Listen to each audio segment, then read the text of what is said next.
안녕하세요. 저는 현재 여성 청소년과 여경으로 근무 중인 여자입니다. 여러 가지 사건 사고들로 인해 머리 부여잡고 하루하루를 버티면서 일하고 있는 요즘인데요. 도난과 같은 가벼운 사건들부터 살인 같은 무거운 사건들까지 한두 건이 아니라서 정말 머리가 아픕니다.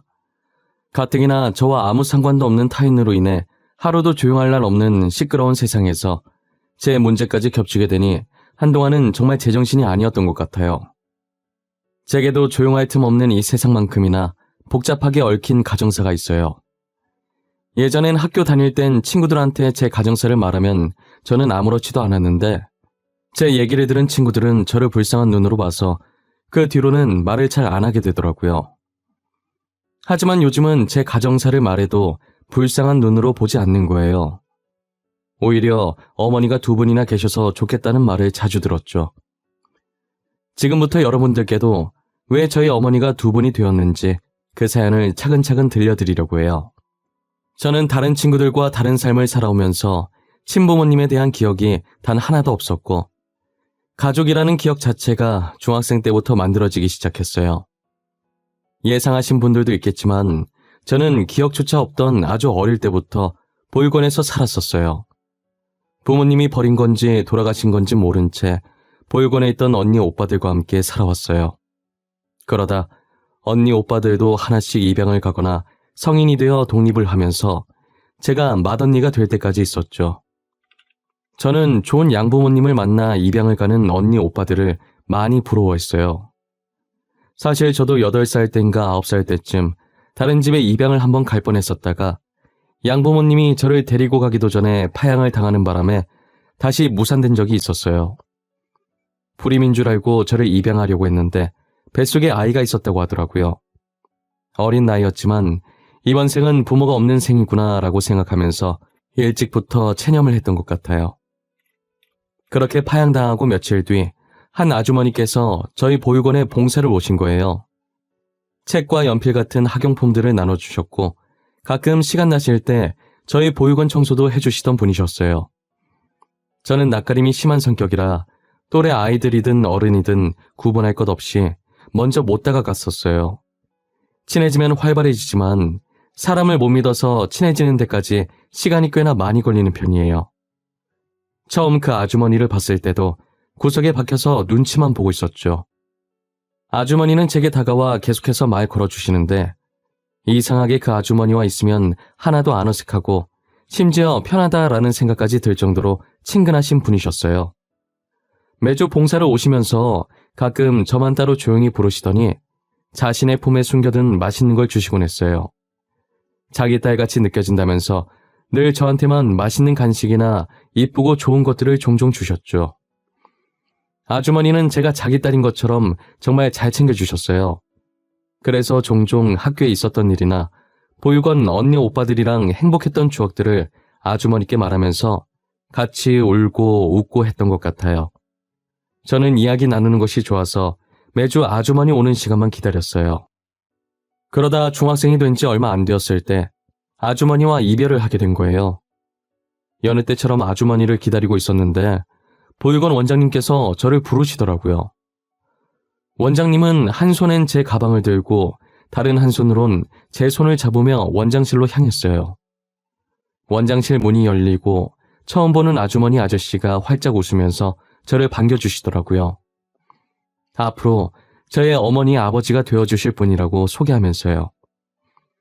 저는 낯선 그분들과 함께 차에 올라탔고 어느 한 으리으리한 주택가에 들어설 때쯤 차가 멈추더니 제가 타고 있던 쪽 문이 열리면서 새아버지가 저를 안아 올리고 집으로 들어가더라고요. 저희가 대문에 가까워졌을 때 정장 입은 남자가 한 명 나오더니 아버지 차에 타서 주차를 하셨어요. 어린 제가 봐도 단번에 알 수 있을 만큼 저희 양부모님들은 상당한 부자였어요. 집으로 들어가는 거리가 꽤 되는데 대문과 집 사이의 정원도 이쁘게 가꿔 있었고 귀여운 강아지 한 마리도 예쁘게 가꿔진 정원을 이리저리 뛰어다니고 있었어요. 강아지도 제가 새 식구라는 걸 알았는지 저를 안고 있는 아버지 곁을 맴돌면서 꼬리를 흔들고 있었어요. 아버지는 웃으면서 저를 내려놓았고 강아지는 저랑 놀고 싶어서 제 얼굴을 마구 핥았어요. 얘 이름은 또리야. 또리 안녕 해봐. 간식 주면 개인기도 할 수 있어. 나중에 간식 줘보자. 그리고 여기는 이제부터 수영이가 우리랑 함께 지낼 곳이야. 나는 아빠, 뒤에 오고 있는 사람은 엄마. 여보, 애 적응할 시간부터 줘야 할 것 같아. 지금 표정 봐, 겁먹었잖아. 우리 밥부터 먹을까? 수영이 갑자기 이렇게 다른지 보니까 무섭지? 차차 적응될 거야. 앞으로 우리 잘 지내보자. 양부모님은 서로 사이도 되게 좋고 제게도 친딸처럼 잘해주시는 분들이었어요. 이렇게 성격도 좋고 가진 것도 많은 분들이 왜 저 같은 아이를 입양했을까 했는데 그분들이 유일하게 가지지 못한 것이 바로 아이라고 하셨어요. 새어머니께서 아무리 노력해도 몇 년 동안 임신이 안 되길래 혹시나 하는 마음에 검사를 받아봤는데 우려하던 대로 자궁 쪽에 문제 있어서 수술 후 불임 판정을 받았다고 하시더라고요. 원래는 양부모님께서 저보다 한참 어린아이를 입양하려는 계획이 있었대요. 그래서 볼건을 쭉 둘러보면서 아이들을 지켜봤는데 저를 보고 이상하게 마음이 끌렸다고 하더라고요. 본인들도 왜 끌렸는지 이유는 모르고 그냥 저한테 마음이 갔대요. 어머니께서 너무 완강하게 저를 데리고 오겠다고 하시는 바람에 아버지도 어머니 의견을 따르셨대요. 그렇게 저는 양부모님의 사랑을 듬뿍 받으면서 자랐어요. 아까 말했듯 낯가림이 심한 성격이라 제가 마음을 열 때까지 가만히 기다려 주셨어요. 엄마, 아빠라고 말이 선뜻 나오지 않아 한동안은 계속 아줌마, 아저씨라고 불렀는데도 왜 자신들한테 엄마, 아빠라고 안 부르냐고 화를 내지도 않으셨죠. 제가 새로운 곳에 적응을 할 수 있게 아무 말 없이 계속 저를 기다려 주셨어요. 어느 정도 적응하고 제가 처음으로 양부모님께 엄마, 아빠라고 불렀을 때의 부모님 표정을 저는 아직도 어제 일처럼 생생하고 절대 잊지 못해요. 두 분 다 분명 웃고 있는데 눈에는 눈물이 그렁그렁 맺혀 있었어요. 믿기지 않는다는 듯 계속 보다가 고맙다면서 저를 꼭 안아주셨죠. 엄마, 아빠, 늦었지만 저를 입양해 주셔서 감사해요. 이 말 언제가 되든 꼭 해드리고 싶었어요. 엄마, 아빠 덕분에 요즘 제가 너무 행복한 하루를 보내는 것 같아요. 정말 감사해요. 여보. 지금 수영이가 우리 보고 엄마, 아빠라고 한 거지? 나 믿기지가 않아. 이거 꿈은 아니지? 수영아, 다시 한 번만 불러주겠니? 엄마, 아빠라고 말이야. 민망하게 뭐하러 그런 걸 시켜. 이제 앞으로 계속 엄마, 아빠라고 부를 텐데. 진짜 가만 보면 당신이랑 나랑 성격이 너무 바뀌었어. 당신 성격 너무 감성적이야. 솔직히 당신도 좋잖아. 언제쯤 엄마, 아빠라고 불러줄까 하면서 매일 손꼽아 기다려놓고 센 척은. 이제 수영이한테 아빠라는 소리 들었으니 나 이제 여한이 없어. 벌써 죽게? 젊은 나이 안타깝네. 나는 수영이랑 행복하게 오래오래 살 건데. 부모님께서 울랑말랑한 표정을 지으실 땐 어떤 반응을 보여야 할지 몰라서 우물쭈물거렸는데 이렇게 금세 평소처럼 돌아가 장난치는 모습을 보니 웃기고 귀여워서 몰래 피식하고 있었어요. 저희 부모님은 늘 고등학생처럼 이런 식으로 유치하게 투닥거리면서 재미나게 사셨어요. 매번 어머니께 일방적으로 당하는 건 마음 여린 아버지지만요. 저희 부모님은 제 말이라면 꿈뻑 넘어가시는 분들이세요. 간혹 혼자서 뭐가 먹고 싶다고 조용히 중얼거리면 둘 중 한 분이 벌떡 일어나서 사오고 나셨죠. 제가 괜찮다고 말리기도 전에 겉옷을 입고 나가버리실 정도로 제 일이라면 누구보다 빠르게 나서세요. 아무래도 부모님께서 돈이 많으시니 제가 하고 싶다는 게 있다면 무조건 다 해주셨어요. 처음 가져본 부모님의 처음 받아보는 지원이다 보니 하고 싶은 것들이 많더라고요. 발레가 하고 싶다고 하면 발레학원에 등록해주고 요리하고 싶다고 하면 요리학원에 등록해주고 제가 며칠 만에 질려서 안 가겠다고 해도 쓴소리 하지 않으시고 이것저것 다 해보라고 하셨어요. 한 번에 적성 찾는 사람 잘 없다고, 원래 적성은 하고 싶었던 것들 다 해본 뒤에 찾는 거라고 하시면서요. 빈말로 연예인 되고 싶다고 하면 소속사 리스트 쫙 뽑아서 오디션 스케줄까지 다 알아보실 정도였어요. 하고 싶은 걸 하고 살아야 나중에 후회가 없는 법이라며 제게 아낌없이 지원해 주셨죠. 꿈을 찾아 이리저리 옮겨다니며 여러 가지 경험을 해왔던 저는 최종적인 꿈으로 어머니가 멋있다고 했던 경찰로 결정하게 되었어요. 제가 다행히 공부를 잘했어서 무리 없이 명문대에 갈 수 있었고, 졸업 후 1년 반 만에 경찰 시험까지 합격해서 정식으로 경찰 생활을 하기 시작했어요. 제가 아무래도 여자이다 보니 경찰 공부를 하면서 자연스럽게 여성 관련 범죄에 관심이 많아졌어요. 그래서 고민도 없이 여성 청소년과로 지원하게 되었고, 저희 과에서 일어난 사건들은 제 일처럼 생각하며 열심히 범인을 잡으려고 노력했어요. 피해자분들이 얼른 편히 발 뻗고 주무실 수 있게 제가 야근을 하기 일쑤였죠. 평소처럼 야근하고 선배가 부탁했던 자료들 선배 자리에 두면서 수사 일지가 올려져 있길래 살짝 봤는데, 남편에게 맞아서 신고 들어온 건수가 생각했던 것보다 많더라고요. 피해자가 제출한 증거 사진들을 보고 있으면 같은 여자로서 너무 화가 났어요. 저는 아예 자리를 잡고 계속해서 수사 일지를 넘겨보고 있었어요. 한참 보고 있는데 제 귀에 대고 누군가가 뭐하냐고 말하더라고요. 갑자기 들려오는 목소리에 너무 놀라서 저도 모르게 선배 얼굴을 주먹으로 쳐버렸어요. 선배인 걸 확인하고 죄송하다고 머리를 얼마나 숙였는지 몰라요. 선배는 괜찮다고, 놀래킨 건 자기라고 맞아도 싸다고 웃어주셨어요. 선배들 다 집에 간 줄 알았는데 자리 주인이었던 선배가 아직 퇴근 안 하고 남아있었던 거예요. 제가 열심히 하는 걸 알아서 그런지 수사 일지 가지고 가서 제 자리에서 보라고 하시더라고요. 자기도 지금 자리에 앉아서 할 일이 있다고 하시면서요. 저는 죄송하다면서 선배 자리에서 일어나 수사 일지를 들고 제 자리로 돌아왔어요. 마저 보고 있는데 2년 전에 일어났던 사건의 피해자 사진이 어딘가 모르게 굉장히 낯익더라고요. 분명 어디서 본 것 같아 기억을 더듬어 보는데 보육원에 봉사 왔었던 아주머니신 거예요. 잠깐만.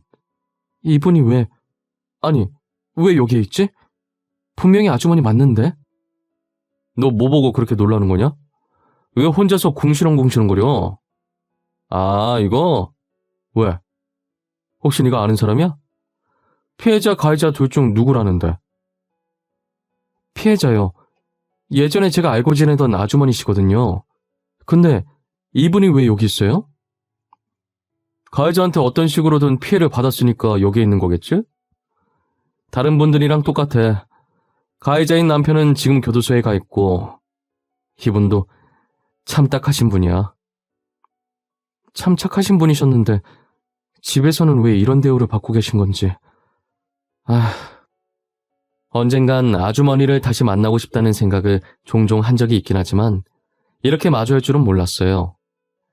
제 기억 속 아주머니는 한없이 다정하고 착하신 분이셨는데 왜 이런 일을 당하신 건가 안타까웠어요. 아주머니 사진을 빤히 보고 있으니 가슴 깊숙한 곳에서 울컥하는 감정들이 올라왔어요. 아주머니 남편 되는 사람은 몇 년 전에도 한번 아주머니를 때리고 징역을 산 적이 있더라고요.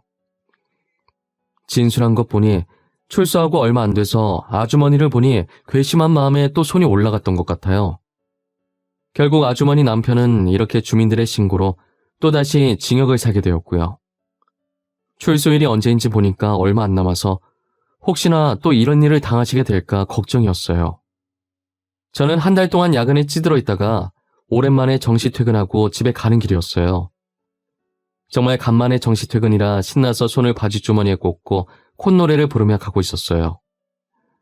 사람 구경하고 차 구경하면서 천천히 걷다가 길 건너려고 신호를 기다리고 있었는데 제 반대편에서 아저씨가 갑자기 어떤 아주머니께 달려가더니 퍽치기를 하고 튀어버린 거예요. 신호 바뀌려면 아직 멀었고 범인 잡으려고 무작정 뛰었다간 저 때문에 운전자들이 피해볼 것 같아서 이러지도 못하고 저러지도 못한 채 발만 동동 구르고 있었어요. 저는 신호가 바뀌자마자 아저씨가 뛰어갔던 방향으로 미친 듯이 뛰어갔어요.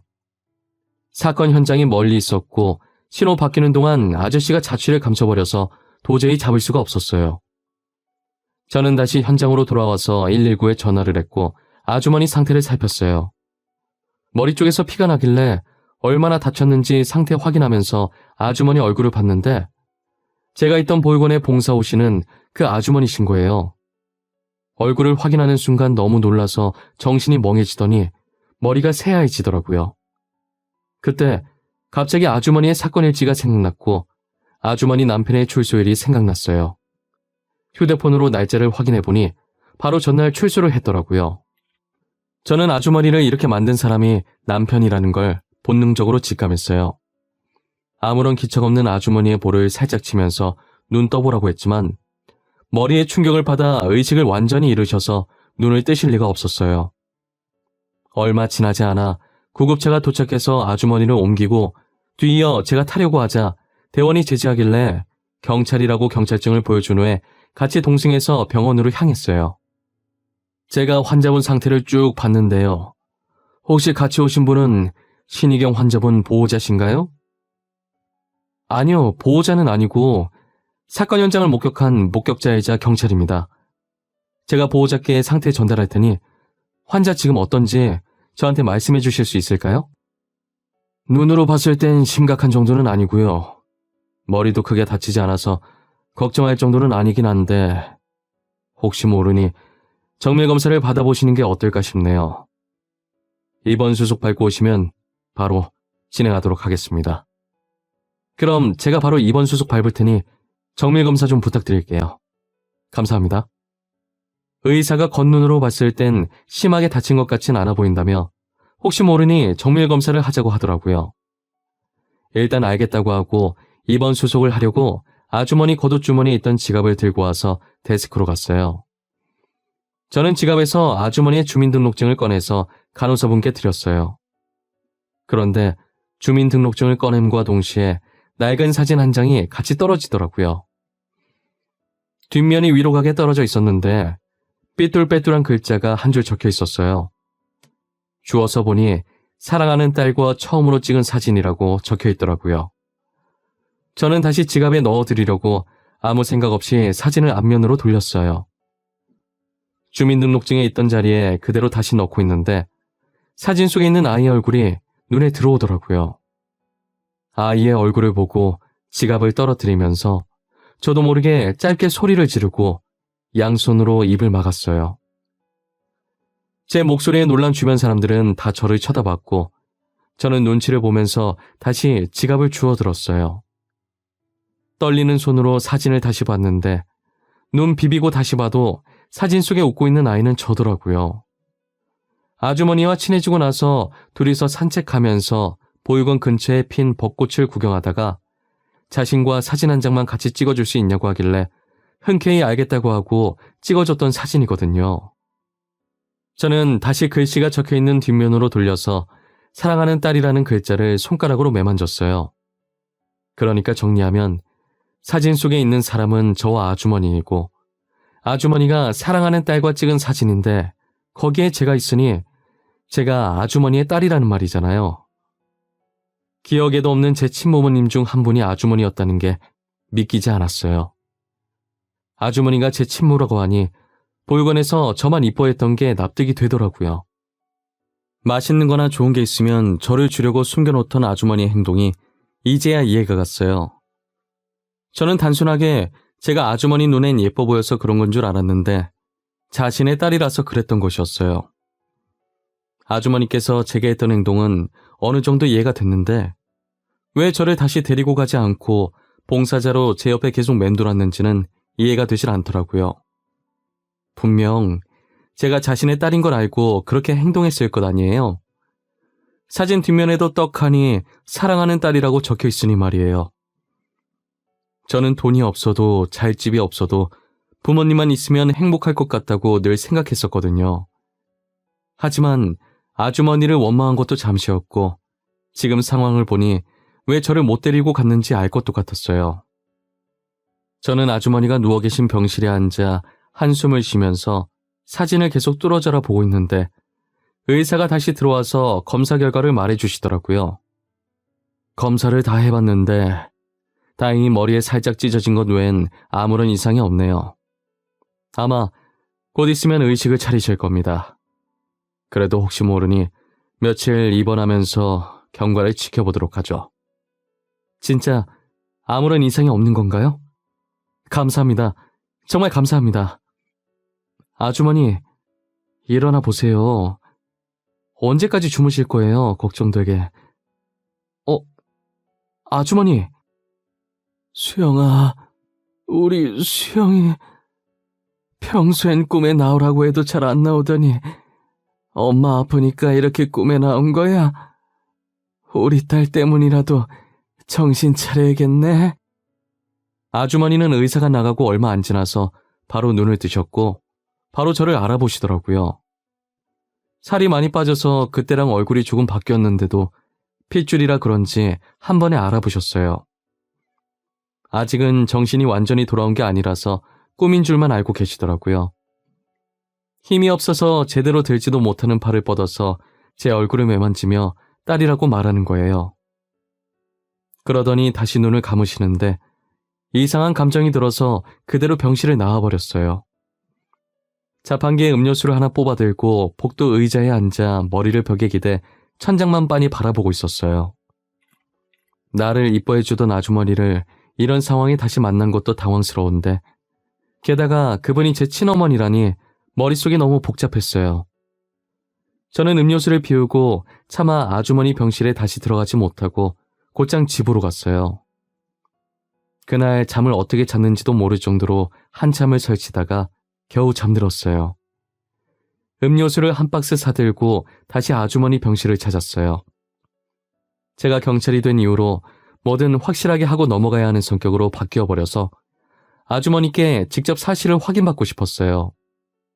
아주머니는 완전히 정신을 차린 상태였고 병실 문을 열고 들어오는 저를 보고 엄청 반가워하시더라고요. 당연히 자신의 딸이 아닌 보육원에 있던 아이로 대하셨어요. 어머, 수영이 아니야? 이게 얼마만이야? 살 엄청 빠졌네? 못 알아볼 뻔했어. 근데 여긴 어쩐 일이야? 내가 여기 있는 건 어떻게 알았어? 아주머니 사고 난 거 제가 목격했어요. 아주머니를 여기까지 모시고 온 것도 저고요. 몸은 괜찮으세요? 어디 불편한 곳은 없으시고요? 아, 수영이가 나 여기까지 데리고 온 거야? 너무 고맙네. 어떻게 은혜를 갚아야 할지. 몸은 괜찮아. 찢어진 부위만 살짝 아픈 거 말곤 다 괜찮아. 아, 다행이네요. 아주머니. 제가 아주머니께 한 가지 여쭤볼 게 하나 있는데요. 혹시 실례가 안 된다면 여쭤봐도 괜찮을까요? 그럼 괜찮지. 무슨 일인데 그래? 심각한 거야? 표정이 되게 비장해 보이네. 아주머니가 제 친엄마라는 거 알고 있어요. 어제 알긴 했지만요. 이게 진짜인지 확인받고 싶어서요. 진짜 아주머니께서 제 친엄마세요? 제 말에 아주머니의 웃던 얼굴이 점점 굳어져갔고 눈동자가 흔들리기 시작했어요. 아주머니는 입을 열 듯 말 듯 하면서 말하기 망설이고 있다는 게 제 눈에 보이더라고요. 저는 말하기 힘드시면 억지로 말할 필요 없다고 하면서 가지고 온 음료를 냉장고에 넣었어요. 마지막 음료수를 넣고 있는데 결심을 하신 건지 다 말해주겠다고 하시더라고요. 아주머니께서는 숨을 한번 크게 들이마시더니 입을 떼시더라고요. 21살의 젊은 나이에 첫 연애를 하고 첫 남자친구와 사고를 쳐서 저를 가졌다고 하시는 거예요. 친부라는 사람은 아주머니께서 자신의 아이를 임신했다는 소식에 유학을 떠나버렸고 이미 아주머니는 배가 조금 나와 있는 상태라 수술이 힘들어서 하는 수 없이 낳기로 결정하셨대요. 친부 집안이 잘 사는 집안이라 저를 지켜줄 수 있을 줄 알았는데 유학 핑계로 도망을 가버린 거죠. 아주머니 집안은 가난해서 혼자서는 아이를 키울 능력이 없었고 그렇다고 딱히 다른 방법이 있는 게 아니니 어쩔 수 없이 저를 보육원에 맡겼다고 하더라고요. 형편이 나아지면 저를 다시 데리고 가려고 했는데 형편이 나아질 기미가 보이지 않았고 계속 제자리 걸음이어서 봉사를 핑계로 제 옆을 서성거렸다고 하셨어요. 보육원에 봉사하러 다닌 지 1년 정도 됐을 때 나이가 좀 있는 사람과 결혼하게 되었는데 매일같이 술을 마시고 난폭하게 굴었다고 하더라고요. 그래서 저를 데리고 와봤자 저도 같이 힘들어질 것 같아서 데리고 오는 것을 포기했던 거죠. 그렇게 옆에서 지켜볼 수 있는 것만으로도 감사하다 생각했다고 하더라고요. 그러다 제가 지금의 양부모님 집에 입양을 가는 바람에 또 헤어지게 된 거죠. 아주머니는 그동안 있었던 일들을 말씀하시면서 많이 우셨어요. 저는 아주머니께 모든 사실을 듣고 나면 그래도 속이 좀 풀릴 줄 알았는데 더 복잡해졌죠. 현재 저는 이미 낳아주시진 않았지만 키워주신 부모님이 계시니 당장 어떻게 할 수 있는 것도 없고 아주머니를 달래는 것밖에 할 수 있는 게 없었어요. 아주머니가 울다 지쳐 주무시는 걸 확인하고 병실을 빠져나왔어요. 혼자서 감당할 수 없을 것 같아 양부모님께 말씀드려야겠다고 판단했어요. 저는 아주머니를 만난 것과 아주머니께 들었던 이야기들을 전부 양부모님께 말씀드렸죠. 수영아, 네가 결정하기 힘들어서 우리한테 왔을 거 알아. 낳아준 어머니도 키워준 부모님도 둘 다 너무 소중하겠지. 우린 너에게 누구 하나 선택하라고 강요하지 않을 거야. 어찌됐건 둘 다 너의 부모님이 아니니 너가 선택하지 못한다고 해도 전혀 상관없어. 우리 세 명을 모두 너의 부모님이라고 생각하면 되는 거야. 복잡하게 생각할 것 없어. 너가 친어머니께 가겠다고 해도 말리지 않을 것이고 너가 만약 친어머니를 따라간다고 한들 우리가 너의 부모님인 것도 변함없어. 냉정하게 들릴지 모르겠지만 저는 엄마 아빠와 더 정이 많이 들었고 엄마 아빠 말고 다른 분을 부모님이라고 생각한 적이 없어요. 지금도 마찬가지고요. 애초에 저를 버렸던 분이니까요. 버렸다고 말하면 안 돼. 어머니도 어쩔 수 없이 그랬던 거잖니. 그런 말하면 안 되는 거야. 그리고 지금 어머니 집에 돌아가 봤자 똑같이 당할 것 같은데 우리 집으로 모시는 게 어떠니? 그래, 어머니 우리 집으로 모시는 게 낫겠다. 퇴원했다가 또 당하면 어떡해. 저희 부모님은 남는 방 있다고 선뜻 어머니를 모시고 오라고 하시더라고요. 친어머니와는 남인 부모님도 이렇게 마음을 쓰시는데 제가 너무 어리석었다고 생각했어요. 제가 눈물을 흘리니까 이렇게 이쁜 딸 낳아줘서 고맙다는 답례라면서 울지 말라고 하더라고요. 태어나게 되면 꼭 집으로 데리고 오라고 신신당부를 하셨어요. 그리고 저는 부모님 말처럼 친어머니를 퇴원시키고 저희 집으로 데리고 왔어요. 친어머니는 못 들어가겠다고 입구에서 버티고 계셨고 양어머니께서 들어와도 괜찮다며 친어머니 팔을 잡고 끌어서 억지로 데리고 왔어요. 현관에서 신발도 못 벗고 안절부절 못하며 서 있자 양어머니는 그런 친어머니를 보고 따스히 안아주면서 그동안 고생 많았다고 이제 짐 덜어놓으시라고 하셨어요. 양어머니의 말에 친어머니는 눈물을 흘리셨고 친어머니 우는 소리에 양어머니도 같이 우셨어요. 앞으로는 이곳에서 계속 지내시라고 집에 다시 가실 필요 없다고 하셨죠. 친어머니가 양어머니를 품에 떼어내고 무슨 소리 내는 듯 쳐다보니 양어머니가 살짝 웃으시더라고요. 앞으로 여기서 저희랑 같이 지내면 돼요. 조만간 이혼 처리되실 거예요. 그리고 그 나쁜 놈 숨어서 못 잡고 있다면서요.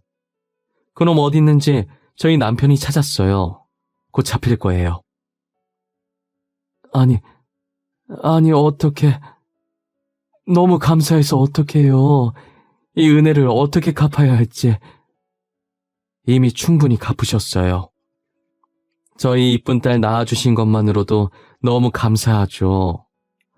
오히려 저희가 어머님께 갚아야 하는 걸요. 그러니 어머님 집이라 생각하고 편히 계세요. 그렇게 저희 부모님과 저, 그리고 친어머니까지 한 집에서 같이 살게 되었어요. 친어머니는 이대로 빌부터 살 수 없다고 집안일을 자처하시더라고요. 부모님이 괜찮다고 말려도 봤지만 친어머니께서 너무 완강하게 나오셔서 어쩔 수 없이 그렇게 하라고 했어요.